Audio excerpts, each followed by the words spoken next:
All right, I'm going to go ahead and get started. Hopefully everyone can hear and see me okay. It's my great pleasure to host and introduce Jean-Bertrand Contina. He'll be Contina from here on out for today's Integrative Biology seminar. I'll tell you just a little bit about Contina before we pass the mic to him. He was born and raised in Haiti, and then crossed the Caribbean to do his bachelor's work in Honduras, getting a degree in environmental sciences. Then took a break from academic worlds to do some work for a while, initially as a forestry instructor in Honduras, and then later went back across the Caribbean, where he worked as a farm manager with sugarcane production for, I guess, about 3 years or so in the Dominican Republic. Then after that, wanted to return to the world of academia, but away from the Caribbean beaches to Idaho. And so that's actually where I first crossed paths with Contina at the University of Idaho. We worked on a project together. Got his master's degree in 2016. And then note here, PhD students, 3 years later, in 3 years, got his PhD from the University of Idaho. And recently joined our OSU community here, working as a postdoc with Chris Munt, just, I guess, 1 year and 7 months ago, I learned from Contina. So it's just done amazing work, really exciting stuff. He's given seminars to growers in Spanish language as part of the project, educating people about the potato cyst nematode that we've worked on. And he's also published 7 peer-reviewed articles in his time, 5 of those as first author. So super impressive record.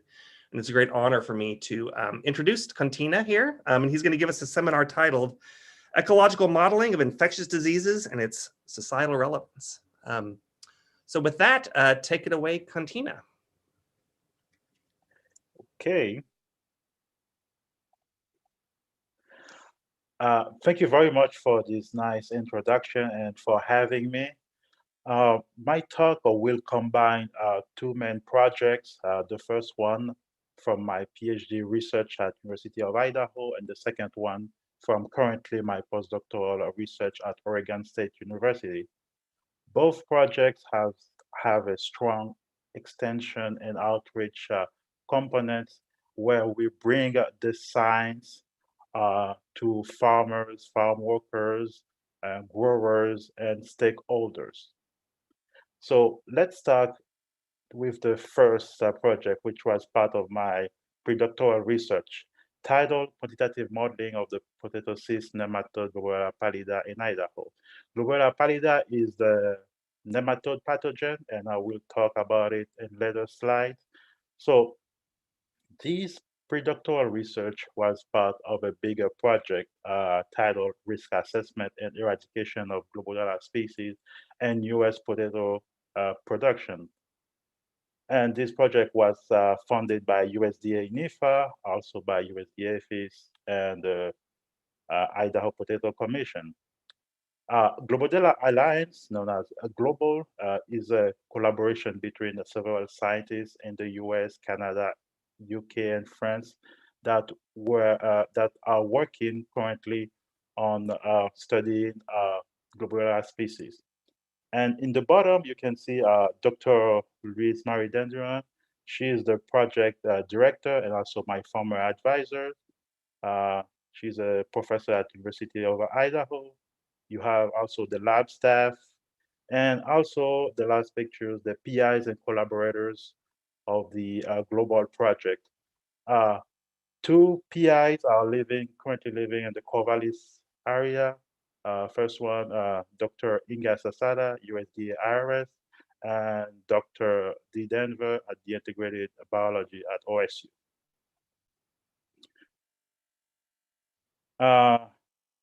In your left side, you can see the list of the global investigators that are investigating Globella species, and they are from around the world. And also in your right panel, you can see the sub-research component of the global project. Sub-research component like studying developing resistant potato cultivar, performing economic analysis, studying global genetic diversity, investigating detection and diagnostics. For my doctoral research, I was focused in geographic mapping uh, of the prevalence of the nematode in southern Idaho. And also I was involved in research and extension where we bring our result, the scientific updates from our research to the potato growers, farm workers, and stakeholders. And if you need to have more information about this project, you can visit the website globodollar.org, and you will have more information like newsletters and all of those scientific updates from the project research. Let's take a closer look at the potato production in Idaho. Idaho is the top producer, packer, and processor of potato in the US. And this state, Idaho, produced 29% of the US potato crop and 40% of US processed potato. And that's generate a revenue of $1.1 billion in 2019. And its main customers, Japan, Canada, Mexico, and South Korea. Um, Idaho is very proud of its potato, and it's been doing a lot of advertisement. For example, they put a makeshift potato behind the truck and they're touring across the state. They also have the favorite cultivar, Russet Burbank, and they even have an Idaho Potato Museum where you can visit in Blackfoot, Idaho, where they show you the history of potato growing and the area. Let's talk about the pathogen. Its scientific name is Globodella pallida. It is known as potato cyst nematode and also as the pale cyst nematode. It is an obligate endoparasite. That means it needs a living host in order to complete its life cycle. Its main host is potato. This nematode is originated in Los Andes Mountain in South America and Peru. And it arrived in Europe around 1815 on a shipment of potatoes that were infested with the nematode. And it was first observed in Germany around 1881 before spreading throughout the world. Currently, it is a globally regulated potato pest, so they took it seriously. And in highly infested field, you can have up to 80% of potato yield loss. And this nematode can survive in the soil for up to 30 years. So it is very serious, and crop rotation is impractical for potato growers. This nematode was found for the first time in the state of Idaho in 2006. And after this first detection, USDA APHIS, which is the Plant Protection Federal Agency, initiated a quarantine on all infested field, so they can no longer planted potato. And after that, they begin an eradication program with various cycle of fumigation, cover crops, in order to eradicate the pathogen. So far in 2020, the total number of infested fields is 31, which equivalent around 3,000 acres, and the total regulated area, including those fields that are close to infested fields, are estimated to be around 7,000 acres. At your right, this is show you the phylogenetic tree of the Globodella pallida that show you diverse population that are coexisting along the Los Andes mountain between Peru and northern Bolivia. And the two pictures below show you the field that are highly infested, so the potato biomass go almost up to zero. So it's pretty serious. Now, let's take a look at the life cycle of this nematode, Globodella pallida. Let's start with the cyst. The cysts are the dead female body at the end of the life cycle, and inside it are the eggs. They can be between 300 eggs to 600 eggs in one cyst. So the cyst, in the presence of potato root diffusate, the eggs hatch, and they hatch into second stage juvenile. And as second stage juvenile, they migrate through the soil, locate the root, and they use the stylet as a lens in order to pierce and enter inside the root. And once inside the root, they establish a feeding site, and from there, they remain sedentary, and they molt it into the third juvenile and fourth juvenile, where sexual differentiation occur. And the male will fertilize the female, and at the end of a life cycle, the female body will transform into a globose cyst, and inside it are the eggs. And those cysts can remain in the soil for up to 30 years in the absence of the potato host. So now let's take a look at the economic impact of this nematode in Idaho. The total economic impact is $30.4 million in total impact, and that is shared between direct impact, which is $1.7 million, especially for potato growers that are unable to plant potatoes, $21.7 million on indirect impact, especially for suppliers like fertilizers that are unable to sell to potato growers. And at your right is show you the distribution of potato cyst nematode in the world. I'm showing you the two main species that are very serious for potato. In red is Globulella pallida, and blue Globulella restocaensis. In purple, a combination of both. Globulella pallida is only located in the US in the state of Idaho. We also have Globulella restocaensis, which is located in the state of New York, and currently it is in quarantine. But if you see in Europe, that's where we have extensive area that we have both species, Globulella pallida and Globulella restocaensis, and Europe is acting like a distributor of this nematode throughout the world. So what's currently happening in the state of Idaho? Well, after the USDA first initiated a quarantine protocol for all infested fields, the containment measures are restriction of movement of plant and soil from those infested fields, sanitation procedure. If there is an equipment that came from these infested fields, they need to be sanitized. And I forget to mention that the growers are unable to plant potato, but they can plant other crops like wheat or barley, anything that is not tuberous that can bring soil from those infected fields. And every year, USDA feeds to soil sampling. For example, during the first year of detection, they did a full-scale soil samples of those infested fields.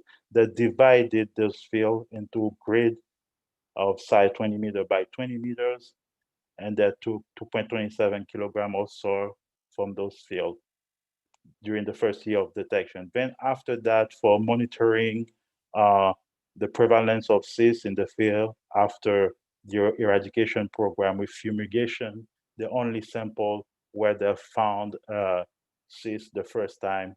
And during the monitoring, they take an even higher proportion of soil, 9.07 kilograms of soil per grid, in order to test if they're still having cysts or egg viability.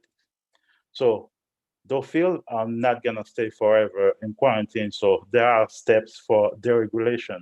So first step for deregulation is to test if there is a viable eggs in the field. If there is no viable eggs, actually they do the viability of eggs by using the blue melt roller. So if the eggs absorb the blue melt roller, that means that it's not viable. So if they found that the field has no viable eggs, they move to the second step, step 2, which is the greenhouse bioassay, where they're planted potato in pot along with some cysts. And after 3 months, after 4 months, they test if there were reproductions of the nematodes. And after that, if they pass step 2, they go through step 3, which is the M-field bioassay, where the field can return to potato. So why the eradication and containment of this nematode in Idaho? Well, eradication, because it's less than 1% of the potato fields that are PCN infested. So not all the fields are infested, it's just a very, very small proportion, less than 1%. And those fields are being monitored and treated every year. And other rationale for that is that crop rotation is impractical for growers because they have to wait to 30 years, so that is impractical. And so far, there is no resistant russet type variety available that could resist a PCN. And also there is those consideration in market and trade, because if you have if you have an infested field, you are unable to sell your potato abroad. So those are the main consideration for eradication and containment. In Europe, they're not doing eradication because the nematode is everywhere. So they're just doing a management, trying to keep the population level below the economic threshold. But here in Idaho, because it's only present in less than 1% of the potato field, so eradication is the main option. So let's take a closer look at those objectives during my PhD research. So the objective was to determine the spatial distribution of infested fields. And so in Idaho, described the spatial temporal variation in the number of seeds and variability of eggs in the field. And also to determine the effect of initial nematode density in soil on potato yield that we've done in the greenhouse. And to determine the nematode reproduction rate at different initial density in soil. And also we simulate the risk of potato yield loss using Idaho field condition, using DSAT model, which is the decision support system for agrotechnology transfer, where we simulate at different initial nematode density in the soil how much potato losses you're gonna have. And for methods, the data, number of seeds, egg variability in those fields were collected by USDA Fish during a 10 years period. We went over data exploration, mapping the prevalence. We did a spatial point pattern analysis in order to assess the distribution pattern of those fields, if they are dispersed, uniformly distributed, or clustered. And also we did a spatial modeling and prediction modeling in order to see exactly the prevalence of those of the nematodes in the field. And finally, we did some greenhouse experiments for assessing the potato yield loss and nematode reproduction using a different level of initial nematode in the soil. And after that, we used the data we got from the greenhouse in order to input it into the DSAT model in order to simulate real potato loss in Idaho field condition. Now let's take a look at those results. At your left side, I show you the state of Idaho. Those green dots are the potato plantation along the Snake River. The red dot are the infested field. They are located between the county of Bigham and Bonneville. The result from the kernel density estimation, which is a technique to assess the density of data point location that are represented as potato field, and it assesses if they are uniformly distributed, or if they are dispersed, or if they are clustered. In our case, all those potato fields are clustered, as you can see on the heat map and also in the 3D version of this heat map. And similar results come back when we do the distance matrix cluster using dendrogram that show you most of the fields located close to each other between 0 and 5 kilometers. And basically, we just have one huge cluster of infested field. So that was a good news for the potato growers that were worried that the expansion of this infestation that gonna spread everywhere. But with the quarantine protocol initiated by USDA APHIS, they're pretty restrained the spread of this nematode. Those plots show you the one on the left show you the first soil sampling when they first discovered that they have PCN in the field. Uh, in the x-axis, those are the name of some example of fields. I took the field that are highly infested. So they started with the name Bean. Bean means the county Bingham, and Bond means the Bonneville County. And they have numbers. Those numbers does not enumerate the number of fields that are infested. It's just a random number that assigned to them. So in the x-axis, we have the name of the infested field, and the y-axis, we have the number of cysts per kilogram of soil, and below, we have the viability of eggs and percentage. So during the first year of detection, the number of cysts per gram of soil is relatively low compared with infested field in Europe, which is extremely high. And in the case of Idaho, the only field that has high prevalence of cysts per kilogram of soil was this field Bean 25, which considered as the epicenter of the epidemic. And if we look at the viability of eggs, similar pattern, not very high, and viability are pretty low, except some two field 54 and 64 that are above 35%, but the rest is below 25%. So after detection and the eradication program is underway with fumigation, cover crops, they did other samplings. So in your right side, you can see an example of tree field, bin 1, bin 25, bin 26, divided into the number of gorilla cysts per kilogram or so, and the left and the right hand, the viability of eggs. And the x-axis show you the years they've been doing sampling and counting the cysts per kilogram of soil. The y-axis, we have the number of cysts per kilogram of soil. So for the field being one, we saw that from 2009 to 2017, there has been a significant reduction on the number of seeds that are collected in the soil. Oh, I forget to mention that the color show the level of significance. So if they are the same color, they're not too significant. If they are different color, they are very significant. So we saw the same pattern for egg viability from 2009 to 2014. It's go way down to zero, and similar pattern were observed for bin 25 and bin 26, both for the number of cysts and viability of eggs. For geospatial analysis, we use a variogram analysis.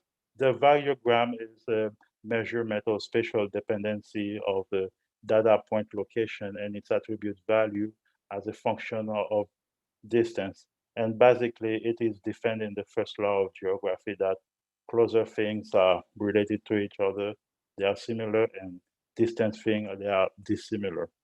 So in the x-axis, we have the distance and meter, and the y-axis, we have the semi-variance, which is half of the variance.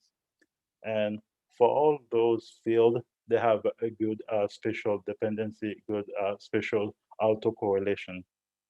And the nugget seal and range are those variogram model parameter that fit it. So at your right hand, this is the Quicken prediction maps. The Quicken used the variogram model in order to make accurate predictions of the location of the prevalence of cysts in the field. If we look at bin 1, and the y-axis and the x-axis is the easting, y-axis the northing. It's similar to longitude and latitude, but in this case, they are in meters. This has been normal log transform in order for visualization and for normalization. And if you look at the higher level of cyst, you see that the highest level, the prevalence of cyst is located somewhere on the northeast corner of bin 1. And it looks like at the entrance of the field. And you saw that the pattern of spread, the pattern of the spread of these nematode follow the direction of cultivation. So when the farmer is preparing the soil with its tractor and implement, they kind of distribute this cyst in the direction north and south. So you can see the effect in bin 1 and also in bin 25, which is the most infested one in the region. And similar thing with bin 26, where direction of cultivation help in the distribution of the cyst in the field. This is a 3D version of the Quicken map showing you the level of prevalence of cysts in the field. And again, bin 25 is the highly infested one and the region. And when we did a regional querying to see the regional prevalence of cysts by taking together the part of Bingham County that is infected and the part of Bonneville that is infested, you can see the regional distribution of the prevalence of the number of cysts collected in the soil. And again, the highest peak is being reflected by bin 25. We also did evaluate the impact of initial nematode densities on the potato yield and the reproduction rate. So, and the x-axis, this is the initial population eggs per gram of soil from 0 to 80 eggs per gram of soil, and the y-axis, those are show you the dry root weight, the dry tuber rate, the dry top rate, and the total dry plant weight. So as we increase the initial nematode population on the soil, we saw a significant reduction in potato biomass. And we also evaluate a nematode reproduction for each initial population density in soil.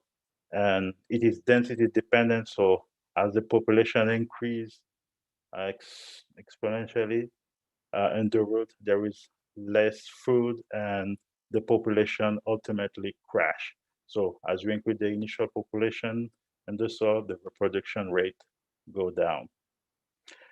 Those pictures below, the first one show you a healthy plant with no nematode in the soil.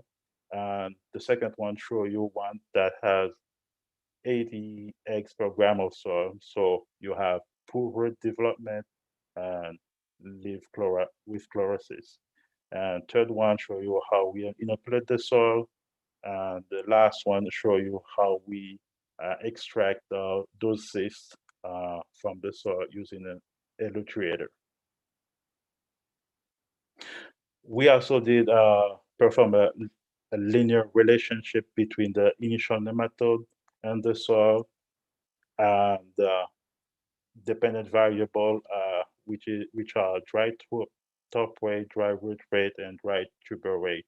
So we use the initial nematode density also as independent variable in order to predict the dependent variable. And for trial 1, we have a solid model, both significant and solid. Trial 2, not too much solid, but they're still significant. We performed the descent linear relationship between initial nematode density and final nematode density. And we have pretty solid model for trial 1 and somehow some kind of solid with trial 2, although not solid, but significant. So we'll be trying to do some prediction using initial nematode density and so as a predictor. from the greenhouse experiment, we extracted the coefficient of potato yield loss, and we implemented into the DSAT potato growth simulator in order to simulate potato yield loss in the field. So in the x-axis, that show you days after planting the potato, you can see as the biomass go up. And the y-axis, dry root rate and fresh tuber weight, both from trial 1 and trial 2. So at each initial nematode egg density of in the soil, we have a significant yield reduction. Those results serve us as a tool in order to inform the potato growers, farm workers, that having this nematode in the soil is very bad for yield. So in conclusion, for this project, PCN infested fields are spatially clustered and not widely spread throughout the region. It is localized near the entrance, and it's spread mainly by equipment contaminated by infested soil. And throughout the years, during the eradication period initiated by USDA, we saw a significant reduction in the number of cysts collected, also a significant reduction in the viability of eggs. So the containment measure that been put into place are basically containing the epidemic and reducing the prevalence of this nematode in southern Idaho. And again, with high level of initial nematode density in the soil, we do have significant fresh tuber weight loss. For example, at initial nematode density of 80 eggs per gram of soil, you can have between 39% and 87% potato yield loss. And we also developed those linear models. So with that, with those results, we did some extension and outreach presentation, for example, during workshop to Spanish-speaking potato farmers at the Idaho Potato and Ag Expo in Pocatello, 2016, 17, 18, and 19, where we explained to them the biology of the nematode, its impact on potato growth, and presenting all of the data. And also, we also talk about good practices to present the spread. For example, if they go to an infested field, when they come back, they have to wash their boots. And also during those talks, we have research updates and also some question and answer from the groups. So those two pictures below show an example of seminar that we hold at the Idaho Potato and Ag Expo during one of those years. And also we did expose our result to local and national agricultural organizations like Idaho Association of Plant Pathologists, the APS Regional Meeting, or the Society of Nematology. So the extension and outreach put into focus the results of our research to stakeholders, potato growers, and farm workers. So the second part of my research, which is currently my postdoctoral research, there's a title, a long distance dispersal of wheat stripe rust, a multimodal analysis. It is part of a bigger project named Long Distance Dispersal and Disease Outbreak, Effects of Initial Prevalence, Basic Reproduction Number, and Control Tactics. This project is financed by NSF funds. And in this photo, you have Dr.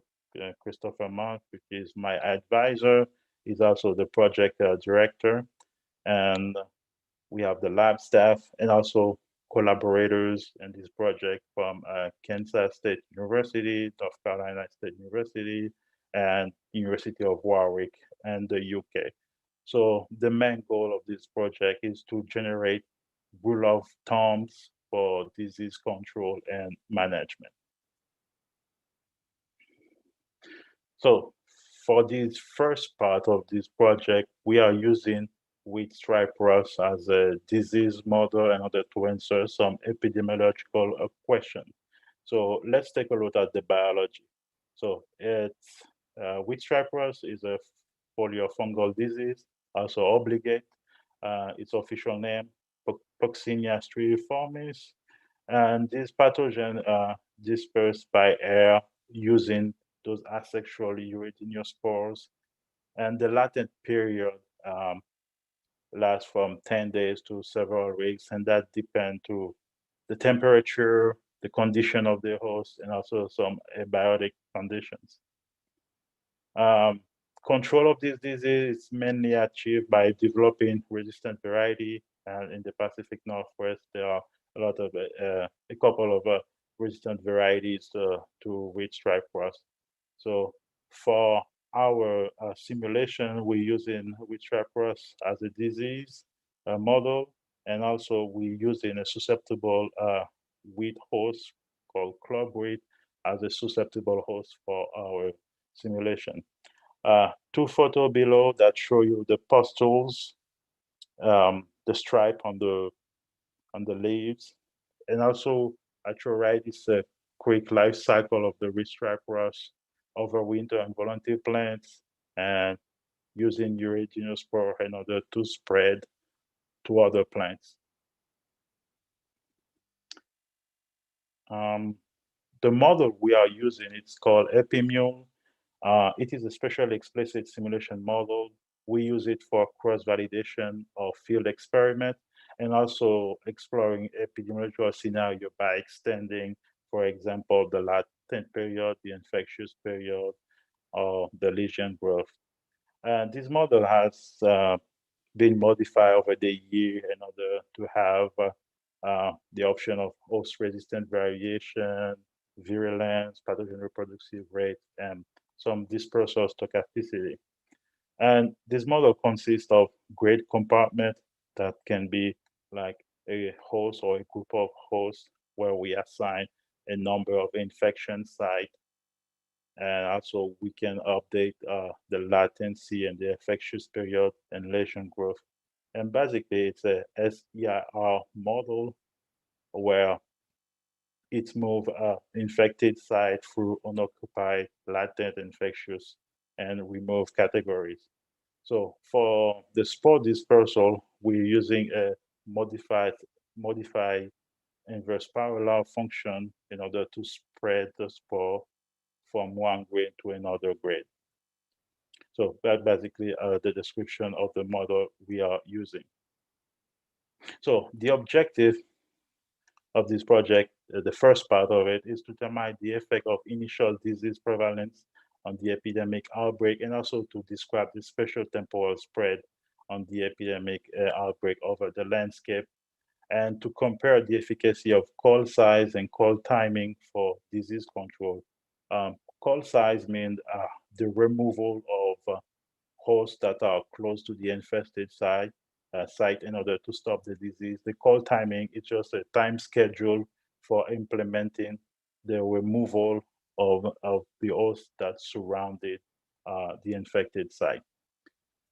So for our methods, we design simple experiments when we have the compartment size, the number of infection site, the initial number of spores, the latency period, the infectious period, the reproduction rate, which is 2.25, and the dispersal parameter that we will put into the inverse distance power law.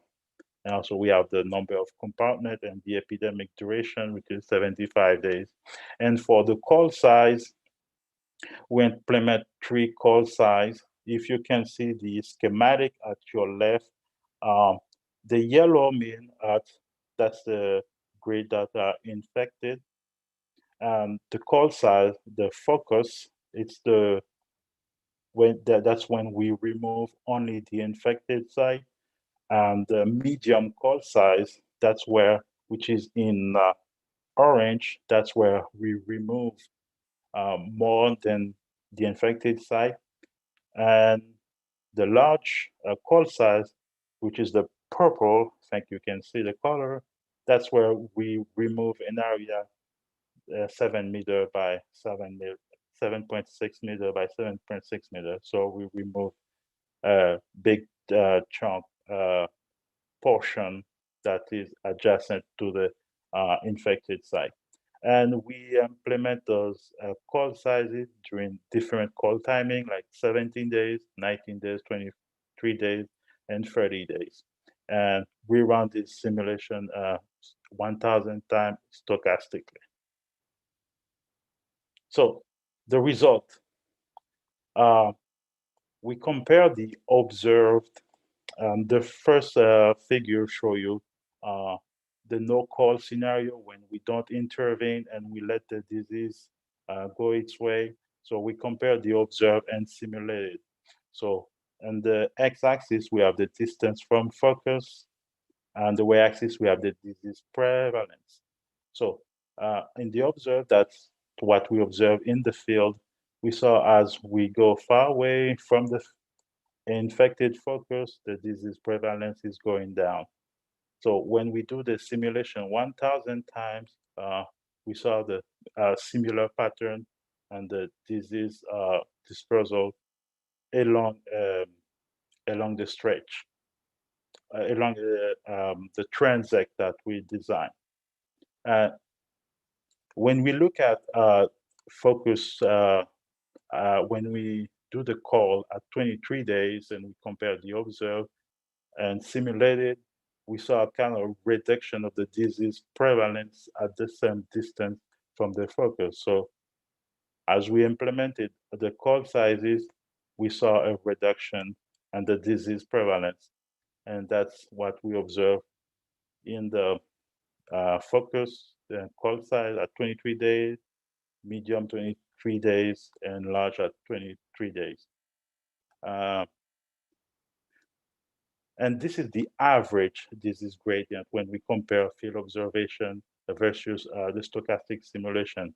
In the top figures show you the observed data point that we have from the field and a different focus call size, the smallest one, which is the focus, the medium call size, and the large call size.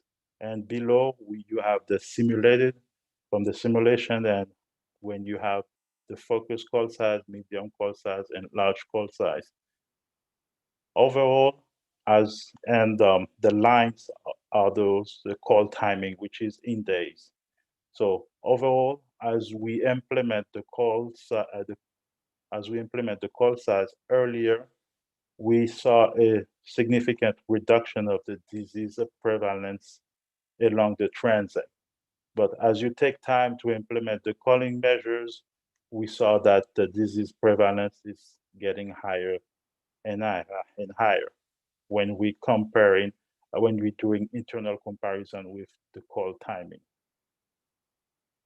If we are doing now, it's just the same graph, but now we are using the call sizes in order to do internal comparison.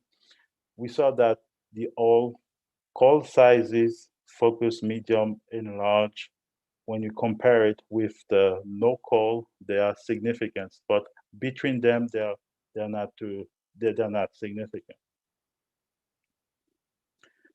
And when we compare the goodness of fit using the observed and simulated values, we saw that the simulations and what we see in the field, they have some average deviation when using the root mean square error, but overall, the observed and the simulated are pretty much similar.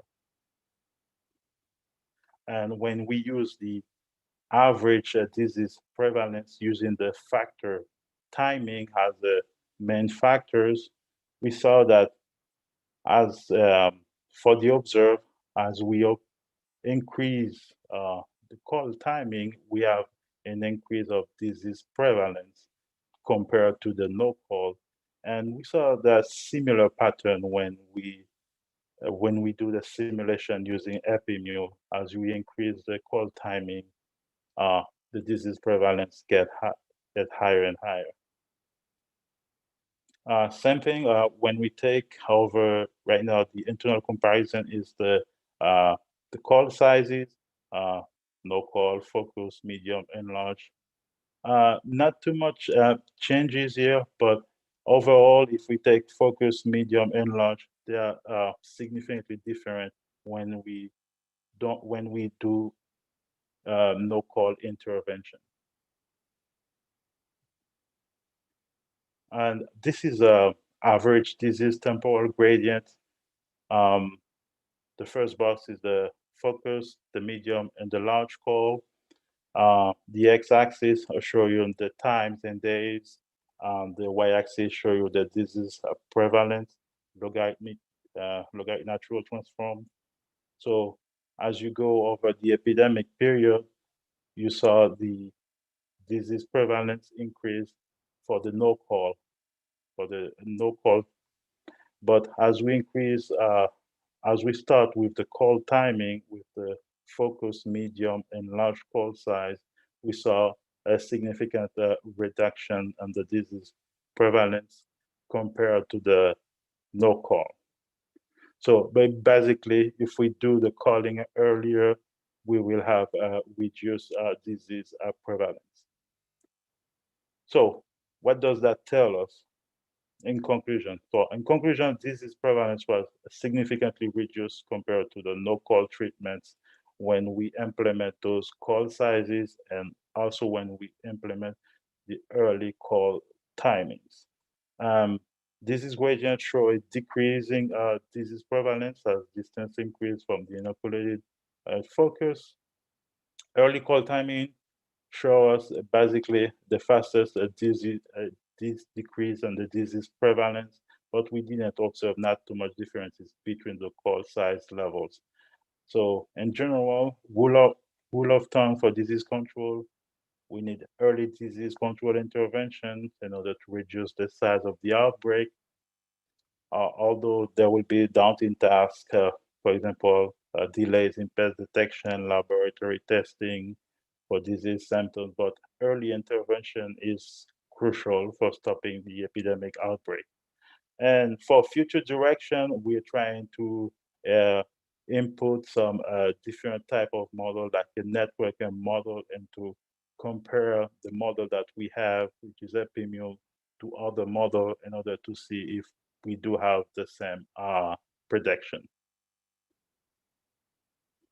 Oh, I think my time is over. Now, if you have any questions, I know it's a lot of material to digest, but probably in the Q&A, we can answer some outstanding question that you have. Thank you. Awesome. Thank you, Contina. That was great. So yeah, folks, feel free to put your questions in the Q&A. I'll get us started with the question to get things going. I'm curious, your second project, first time I've heard it, and it really kind of points to early intervention measures, right? Yes. Early detection. I'm curious with these kind of systems, what kind of efforts go into early detection? Like, are there ways you can detect a pest like that at the very earliest of stages that one traditionally in the past might not have done? Yeah. For example, for fungal pathogen, sometimes people install some trap spores in order to detect early arrival of a certain disease. So they trap the spores on those sticky mat, and then they do some quick PCR analysis in order to determine which species it is, and then they kind of alert the growers that this pathogen is coming. Yeah, so they do probably some application, fungicide application after that in order to reduce the outbreak size. Cool. Yeah. I'll maybe a follow-up too with your, not a follow-up, but your first project. Yeah. One question that we'd always been kind of wondering is where it came from. If you look at Globodera pallida in Idaho, it is so geographically separated from all other G. pallida around the world. Is there any kind of update on current thinking about how this nematode landed in Idaho, seemingly out of nowhere?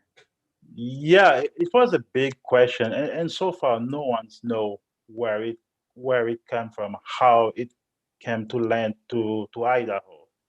Uh, there are some saying that say someone bought an equipment maybe from Europe that came with some infested cysts attached to it, and then suddenly landed in Idaho potato field, and that's how the disease started. But no one's know for sure. Interesting. Yeah. All right. Let's see here. I've got a couple things in the Q&A I'll read. First of all, Catherine Underhill, not a question, but she wanted to thank you for sharing your research. Said it was very interesting. I'll read here from Rachel Lance. Great seminar, Contina. It's very interesting that you found that the disease is clustered near field entrances in Idaho. Are there any management strategies you might suggest for controlling the disease in these specific areas of the field? Currently, they are controlling the disease. All those infested fields in Idaho are inside the eradication program, where the farmer cannot grow potatoes, and USDA is basically every year do round of fumigations and sometimes cover crops. So they are really controlling the disease, the outbreak. I think one aspect of her question was kind of you found that it's around the entrance. Does that offer any kind of management strategies given that you're finding it at the entrance? Management strategy, well, I'm still thinking about the question. Well, what they are doing right now, once they find the cluster, they'll monitor it over the year after each round of fumigation. So from a eradication strategy, they have it in their loop. So they're keeping a close eye on it. That's the only thing you can do. Sampling, and continue with the eradication until you don't find any viable eggs. Yeah, cool. That's the most thing you can do.